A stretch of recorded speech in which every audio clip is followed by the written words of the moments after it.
Velkommen tilbage til ALK Fodbold Podcast. I den her uge har vi ikke Alvin med. Han er sgu taget på ferie. Ja. Men vi har Lukas Ryum Frank med, og så har vi Max Kronfeldt med. Det er sgu lækkert. Ja. Yes. Ja, så... men mere fodbold. Ja. Igen. Det er jo en ære lidt at have dig med, efter du er jo sådan... Ja. Du er jo større end os, jo. Jeg har set frem til det. Jeg har ikke researchet så meget. Nej. Men ja, det er sgu nice, det I laver. Ja, det er vi sgu glade for. Ja. Lige måde, du. Det Ja. er nogle gode streams, jo. Ikke? Jamen, Så, det er sgu nice. Jeg har heller ikke været på en podcast før, så Nej. det er også lidt nyt. Ja. Første gang. Men ja, hey. det, har du været nervøs, egentlig? Jeg ved ikke, jeg havde nok været lidt mere... Jeg havde ikke været lige så nervøs, hvis jeg ikke havde sådan set lidt sådan en podcast, Ja. sådan det jeg lavede. Ja. Men nu vil jeg bare se det, som det kommer. Ja, men det skal nok gå... Det er også meget anderledes for sådan. Ja. Stream, jo. Ja, Ja. det er lidt mere sådan en tennisagtig. Ja. Men ja, det er sgu fint nok. Men VM, er vi halvvejs? Ja. Cirka? Ja, cirka, ikke? Er det ikke cirka halvvejs? Jeg tror, vi er halvvejs med kampe, men Ja. men der er også mange gruppespil nu. Er det ikke 30. dels Jo. finale lige nu? Ja, men vi skal starte med den største skuffelse til det her VM med længder. Så Tyskland jo råd ud til Paraguay. Det er jo en katastrofe. Ja, det må man sige. Har du noget at tilføje derovre? En straffesparkskonkurrence. Jeg føler sådan, de store hold, de fumbler altid på straffespark. Og Ja. altså en skuffelse, ja, de skulle nok have vundet i overtiden. Men jeg ved det sgu ikke. Det er en stor skuffelse, ja. Ja.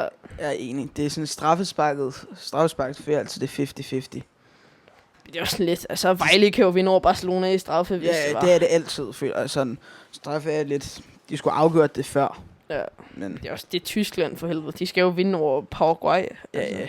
Altså, for den det hold, de har, er det jo så store spillere, at de skal vinde. Men ender Tyskland vel så... Nej, Paraguay vil så nærmest ikke med at blive... årets overraskelse. Tæt på, jo. Altså, hvis de går videre... Nej, de skal møde Frankrig. Det gør de ikke. Ja. Okay, Eller Sverige. Ja. Eller Sverige. Ellers... Det er jo i dag. Altså, hvis Sverige vinder over Frankrig, Ja. ikke, så... Det er også det, man skal lige passe på lidt, hvad man siger her, for man ikke virkelig kan sige noget dumt, hvor den kommer jo ud Ja, lørdag, hvor kampene er spillet. Ja. præcis. Men hvis Sverige ikke taber til Frankrig, Ja, det er rigtigt. så ved jeg simpelthen ikke, hvad vi skal gøre. Ej, jeg tror altså, Frankrig vinder. Ja, men man ved aldrig, der har været mange overraskelser, Ja. det her VM. Score predictions til den kamp. Det siger siger vi? jeg siger 4-1 Frankrig. Jeg tror, det smadrer dem. Ja, 3-1 Frankrig.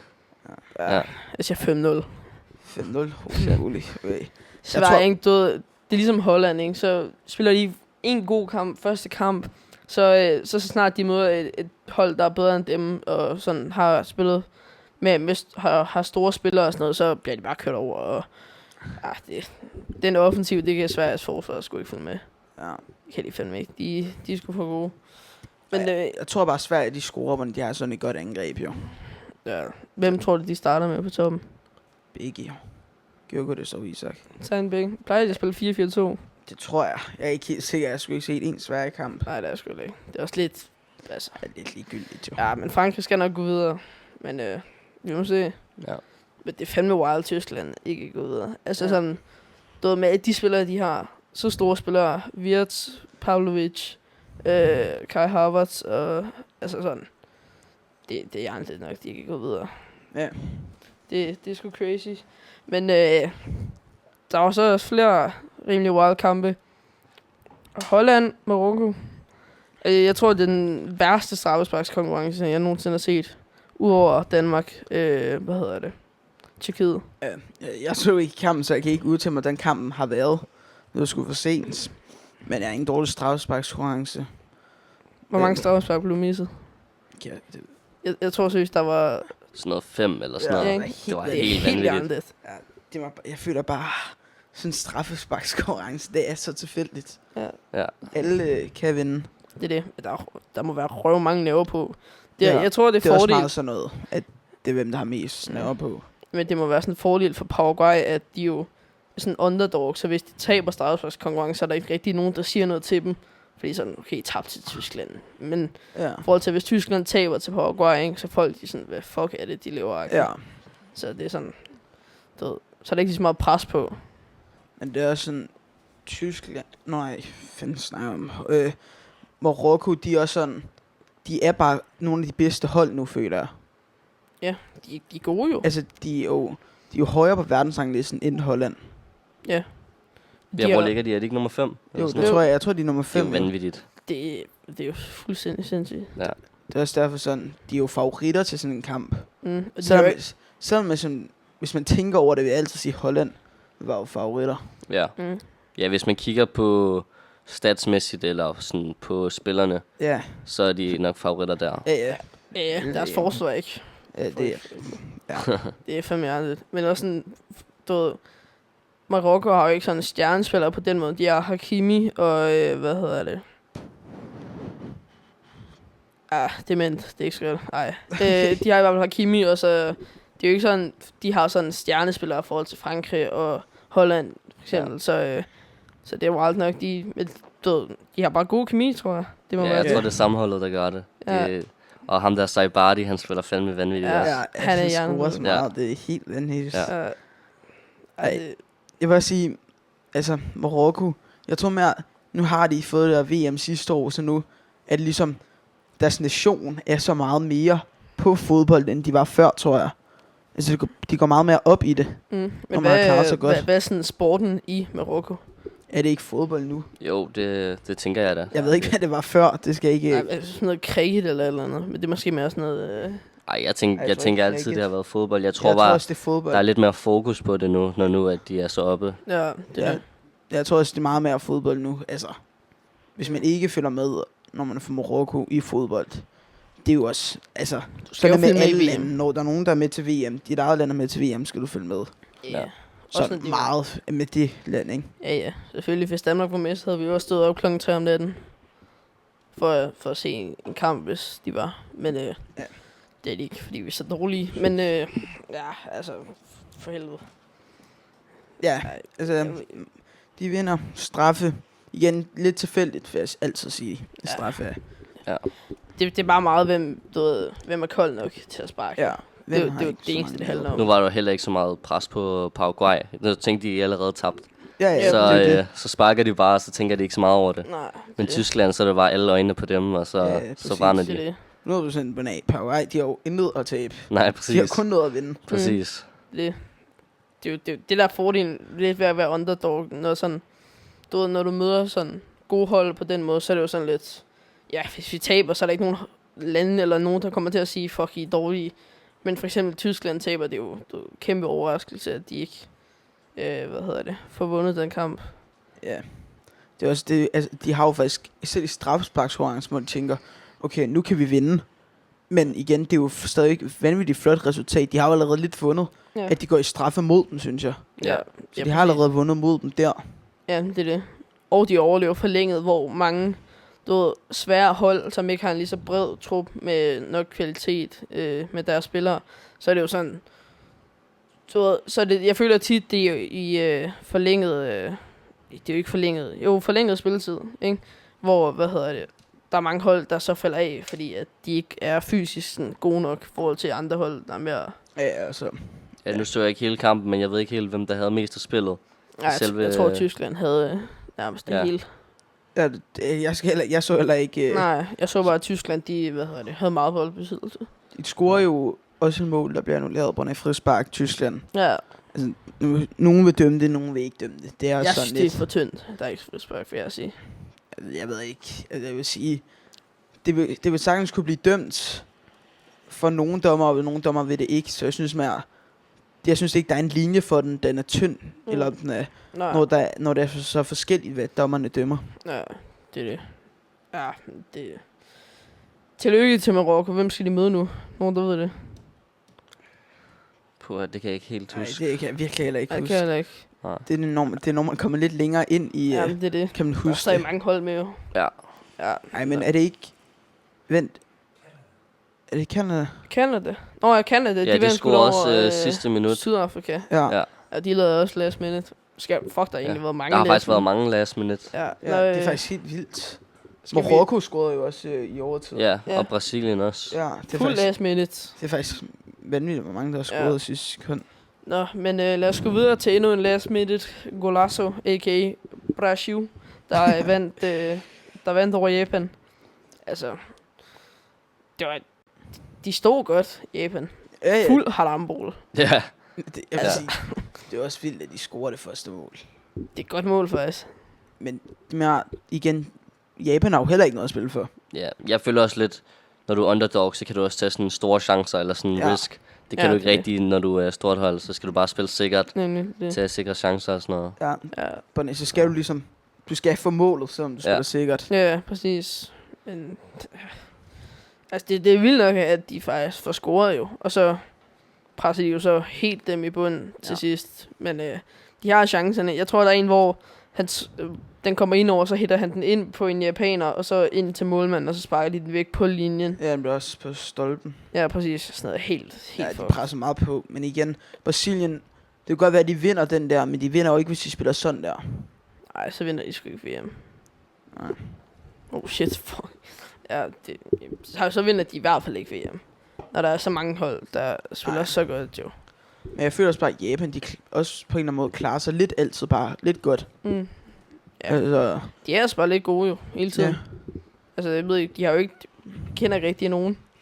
Og Suzuki fra FCK'en, så er den eneste sådan, folk ved, hvem er agtig. Men jeg kender sgu ikke nogen japanske fodboldspillere. Ja, ikke. Der er nogle af de der, ham der for Celtic og Stuttgarten. Ja. Nej, jeg ved sgu ikke, men jeg tror også, det var i 18, VM i 18, hvor at de kommer foran mod Belgien, Japan, og så indkasserer de også i overtiden til Belgien. Så jeg tror, at de klarer sig godt, men jeg tror, de får for mange næver på til sidst. Ja, det kan godt være. Jeg ved det sgu ikke.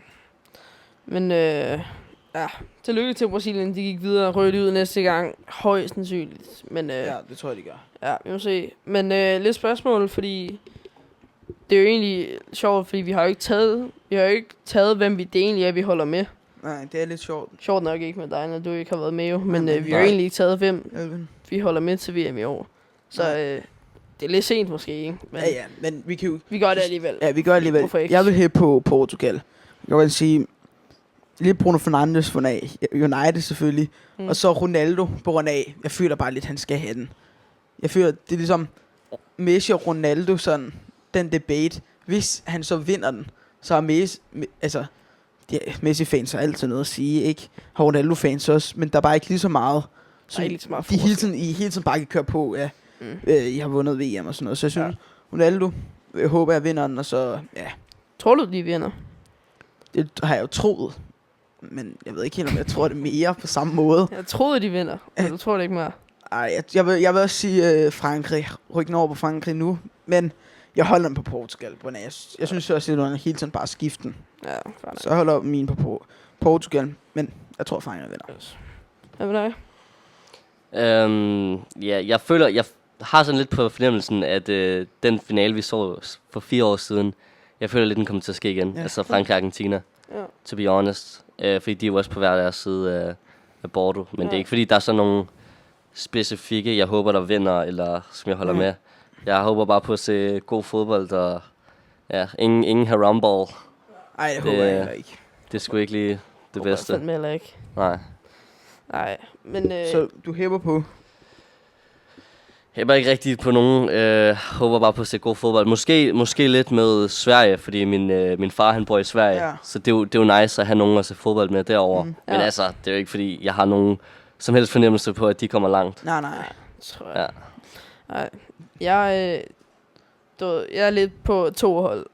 Men jeg tror mest, jeg hælder til Spanien.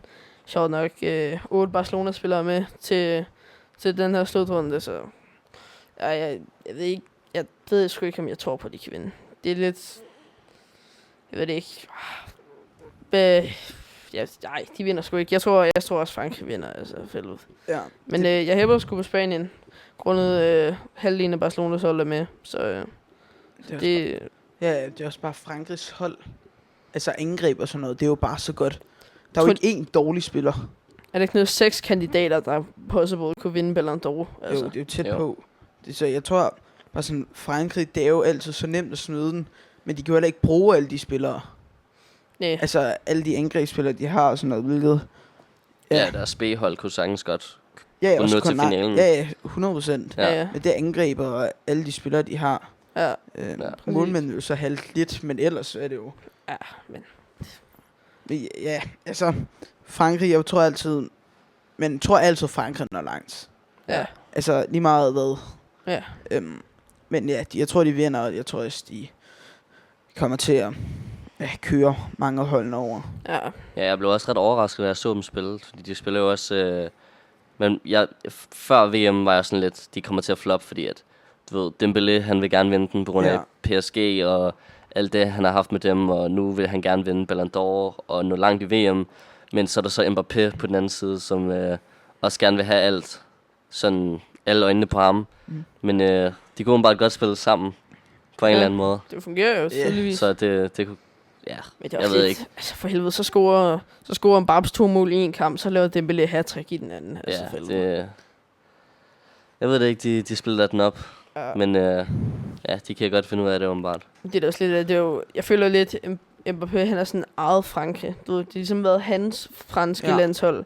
Og sådan, nu kommer Dembélé, og hvis det ligesom er ham, der bliver the king-agtig, så føler jeg lidt, så rører lidt det Mbappé, han har haft med Frankrig. Du ved, sådan, han har altid lidt været, the main character. Du ved, han skal være anfører, han skal det hele. Det er ham, der sådan dikterer hele holdet-agtigt. Så sådan, ja, det kunne godt lidt ryge, hvis Dembélé er sådan. Han skal ligesom forsvare hans Frankrig. I forstår, hvad jeg mener. Ja. Jeg er også meget enig med Dembélé, Mbappé der, på grund af, det er ligesom, som jeg også sagde, det har altid været Mbappés Frankrig. Og nu Dembélé, der også ligesom er ham, der måske, der er selvfølgelig øjne på Mbappé, måske lidt flere, end der har været på Dembélé. Så det er sådan, om du kunne spille, men du kunne det jo godt, han lavede jo 2 assist, Mbappé. Ja. Tror jeg, det var, da Dembélé lavede hat-trick. Så ja, de kan jo godt finde ud af det. Men jeg tror stadig, at de to, de vil sagtens selv kunne spille, bare kun dem to på toppen, og så faktisk også klare det godt. Det havde jeg ikke troet, da vi sådan ville gå ind til det her. Nej. Men det tror jeg, altså jeg tror, de to kan sagtens sådan afgøre kampe selv og sammen. Men det der også er, at de spiller jo samme position, ikke? Men det ligner så, at den bedste har fået main-positionen. Og så kan Dembélé jo godt spille offensiv midtbane. Og så er det jo der, han er rykket ned, og så har de en Babs på toppen. Men Dembélé er jo for PSG normalt angriber. Så det er sådan... Ja, men jeg er rimelig sikker. Ja, de bytter lidt rundt, Ulise og Dembélé i kampen. Jeg tror, det var mod Norge, eller var det Senegal, jeg kan ikke helt huske det. Men der på et tidspunkt, så bytter de rundt i kampen. Ja. For ligesom at... Altså, så der er lidt forskelligt for spillerne. Han er også god centralt, Ulise. Ja, det er også det, at man kan drive bolden godt og sådan noget. Ja, gode dribler. Men ja, det sgu... Altså, for helvede, jeg ved ikke, hvad man sådan... Du ved, hvad for nogle hold kan sådan kæmpe op imod dem? Og sådan virkelig, du ved, de er jo virkelig bare... Yeah. Så er det Argentina, ikke? De har prøvet det før. Ja, kan jeg føler bare igen, men det havde jo også Frankrig. Jeg føler bare ikke, at Argentina har den defensiv til at kunne lukke det hold ned. Ja. Jeg føler bare sådan, de er forsvarende champions. Det er sådan, det er meget ligesom Marokko. Det er sådan, man føler ikke, at når man kigger på spillerne, at okay, ja, de er alle sammen ved at blive lidt gamle, men når man ser dem spille, så tænker man, okay, shit, de har det, like, Ung still got it. Ja. 100%. Altså, det er også enig med, men hvis man kigger på spillerne, så er det jo faktisk ikke et helt vanvittigt landshold, de har. Det er lidt herinde. Det er, jeg tror ikke, der har været de eneste 2, jeg sådan genkender, der har været udskiftet fra det seneste VM til den her i truppen, det er Dybala og Di Maria. Jeg tror nærmest, han har udtaget alle de samme fra sidste VM til det her VM. Jeg kan var Dybala med sidst? Ja, Dybala var med sidst. Han gjorde bare ikke en skid. Okay. Ja, det kan jeg slet ikke huske. Og sådan, det der er, det er jo... Ja, de har jo ikke... Det er jo ikke, fordi de har stjernespillere over det hele. De har selvfølgelig offensivt og sådan noget, og en god målmand. Men de har bare prøvet det før. De ved, hvordan man skal vinde fodboldkampe. De ved, hvordan man vinder VM. De har prøvet det før. Det er det samme med Frankrig. Samme med Portugal. De vandt også i... det var så i 10 år siden. I don't know. Men Frankrig, de har også prøvet det før, og de ved, hvordan det skal gøres. Tyskland, de er jo mere nye i det. De har ikke samme erfaring med at vinde store europæiske trofæer på den måde. Så jeg tror, Argentina kan nå langt, men jeg tror også stadig på, at Frankrig vinder. Ja, altså Messi, sidste år kæmpede de jo virkelig for Messi. De troede, det var en sidste VM og sådan noget, så det var ligesom, det er nu, de skal vinde. Og jeg føler sådan, så er det lidt igen nu med Messi. Hvis Messi vinder igen nu her, så føler jeg, så er der, hvad jeg godt kunne næsten sige, så er der ikke mere en debate mellem Ronaldo og Messi tæt på. Men så kan de smide den der, så det er derfor, jeg tror også, at det betyder virkelig meget for Argentina, altså Messi-fans og Argentina. Den der. Selvfølgelig altid for landsholdsfans, men det betyder så meget mere for Messi-fans, at han vinder en Brunei, så behøver man ikke at diskutere det. Så snart de møder en, der så skal diskutere med det, så kan de bare smide, jamen han har vundet 2 VM. Ja, men jeg vil gerne være ærlig at sige, der er jo ikke noget at sige, hvis han vinder. Nej. Som Ronaldo-fan. Altså, han har vundet 2 VM. Han har vundet 7 Ballon d'Or. 8, ja. Eller er det 7? Messi? Ej, nu skal jeg er det ikke 8? Eller? Jeg tror også, det var 8. Ja. Når jeg sagde det, tror jeg også, det var 8. Ja, det er det. Jeg ved heller ikke, men så er der rigtig noget. Så kan det måske bringe 5 Champions League op, eller et eller andet fis. Jeg ved det. Jeg føler også bare lidt, at så skal man virkelig også være sådan desperat. 2 VM eller 5 Champions League, vest-øst. Faktisk svært den her. Ja, men jeg føler også, den er svær at brænde af. Så tænker man jo Messi og Ronaldo, så man jo sige, at det er 2 VM. Ja. Men det er jo også sådan, ja, men den er også sådan lidt, man kan jo dreje den på flere måder. Men vinder har han så vundet 4 Champions League og 2 VM, så vil man jo hellere det. Kan du følge mig? Altså helt seriøst, jeg tror næsten, jeg vil sige, det går også om, hvor stor rolle du er med til VM og Champions League. Ja. Men jeg tror næsten 5 Champions League er større. Ja, hvad med dig? Jeg ved det ikke, jeg føler lidt, for mig er det nok 2 VM, fordi ja, man kan sige, det er jo ikke fordi, at Argentina har domineret VM som sådan. De har bare haft meget sådan passion, og så har de bare slået de gode hold. Men det var lidt mere Real Madrid i den periode. Det var sådan, de dominerede hele Champions League. Så ja, selvfølgelig Ronaldo har gjort rigtig meget, men jeg vil bare sige, det er lidt sværere at vinde VM end Champions League. Det er også med landshold. Sådan. Det er jo bygget op på samme måde med knockout-kampene og sådan noget. Ja, så, præcis. Det er lidt. Det kan man ikke rigtig bruge, men du skal jo nærmest vinde alle dine kampe i Champions League og i VM for at vinde VM. Ja. Du skal jo nærmest vinde alt. Ja. Altså, jeg er også... men det er også... Jeg synes, det er meget, hvor stor rolle du har haft for dit hold eller landshold. Ja.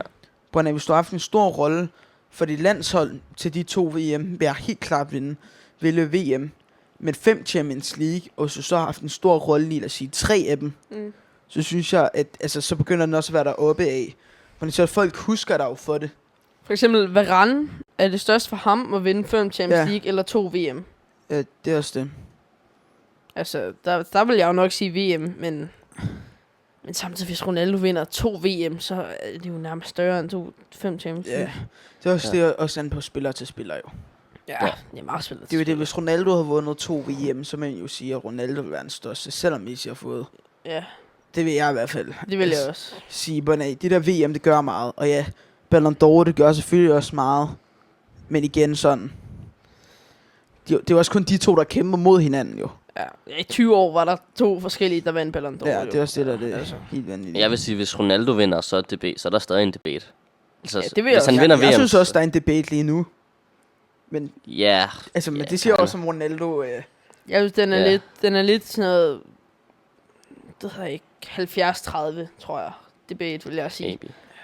Ja, jeg kan godt lige følge dig. Eller 60-40. Jeg synes, hvis Ronaldo vinder, så synes jeg sådan op på måske et eller andet 45, 55. Så. Ja, hvis Messi vinder, så er den 95-5. Ja. Det vil jeg også sige. Så er den nærmest done jo. Ja. Så kan de argumentere for de 5 Champions. Du er på Messi-siden. Ja.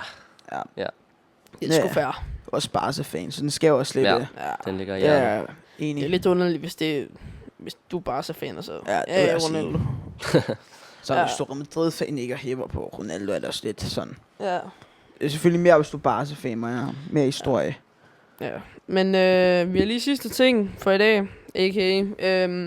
Topscorer indtil videre er det jo Messi, sjov nok. Det tror jeg alle ved. Men der er jo mange, der kan nå den i år.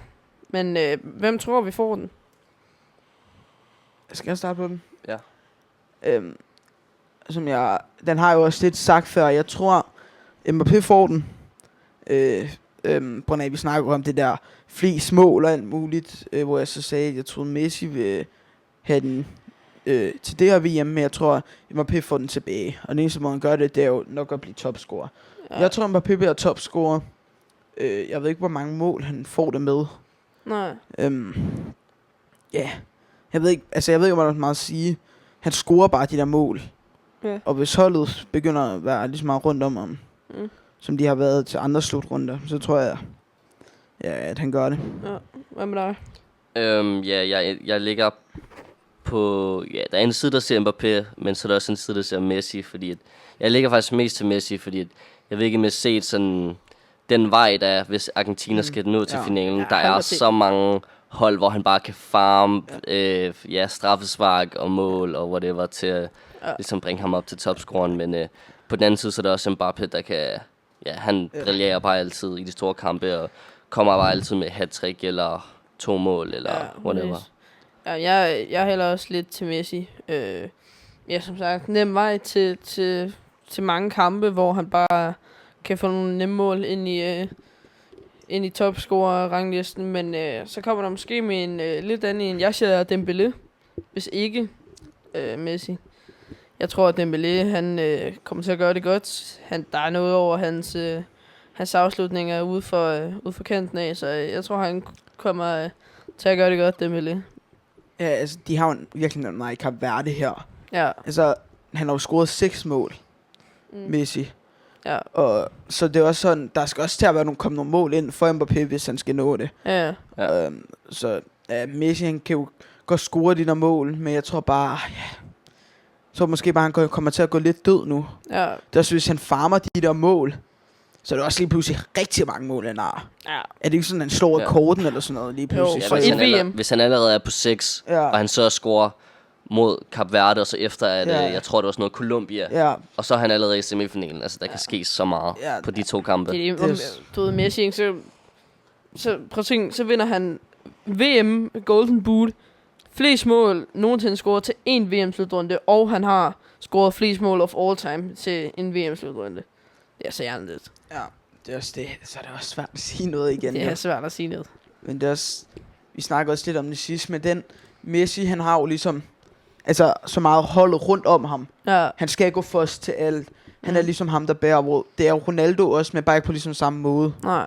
Altså, Bruno, han er også ligesom, han vil jo også gerne ligesom være den store, og det vil Vitinha ikke på samme måde, men han er jo alligevel sådan, der er også øjne på ham, hvor Messi er ligesom bare ham på det hold. Messi er bare Messi jo. Ja, altså de spillere, Portugal har jo på slet ikke samme niveau som Argentina.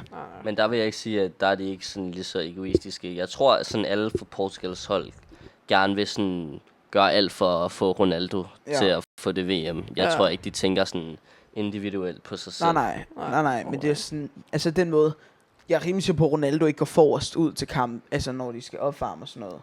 Jeg vil også lige sige, Messi, det er altså fuldstændig, det er helt wild jo, at Messi, han tager alle, altså han er jo en gud i Argentina. Men jeg føler også med de der, som man kan, de der lande, som der ikke er i Europa, jeg føler ligesom fodbold, det betyder selvfølgelig super meget for Europa, men jeg føler ligesom fansen og spillerne, de går sådan meget mere, altså sådan, det er liv eller død det her. Ja. Hvor det føler altså ikke, når Frankrig eller Portugal spiller, det er altså ikke liv eller død. Hvor Argentina og Brasilien også, og Marokko, alle de der lande der, hvor går, det er liv eller død. Ja. Altså. Det er sgu nok. Men det var det for i dag. Det var sgu en fornøjelse at have dig med. Yes, ja, der var jo ikke så meget på nyen i dag. Der kommer nogle kampe her, vi ikke får lige kommenteret på. Nej. Kommer måske ind i midt af sommerferien. Men nu må vi lige se. Ja, måske i midt sommerferien. Vi ved ikke, om der kommer næste uge. Nej. Det kan godt. Det gør der ikke. Måske. Først næste. Vi ved ikke, hvor mange der kommer ud. Nej, men så skulle det være, at vi skulle få klemmet et eller andet ind imellem nogen. Ja, men vi ser på det. Ellers så er det måske sidste, inden Ny sæson går i gang. ny sæson går i gang. Ja. Hvor der kommer til at ske en masse vilde ting. Og vi ved heller ikke faktisk med VM, Nej, om det lige kommer til. vi må lige se det hele. Men husk der- at trykke, eller husk at, vi smider link til din TikTok og Twitch i bio. Ja, Så, tænker vi også, vi er jo på Spotify nu. Ja, fornøjelse. Så I kan stadig se på YouTube. Kommer stadig på YouTube. Men Spotify, det er jo lidt nemmere, I kan have slukket telefonen og gå rundt og lave ting imens. Så det er jo nemmere. Ja. Så altså, vi er ligeglade, hvor I hører det henne. Og så kommer der stadig clips op på Instagram og vores TikTok. Og lige sige tusind tak for seneste modtagelse af sidste video. Ja, det er sindssygt. Lige nu er den oppe på 300 visninger, så det er vi det er meget lækkert. glade for. Ja, så det var vist det. Så er der ikke andet at sige en stor by. byer. Ja, det skulle blive vores ting. Ja, store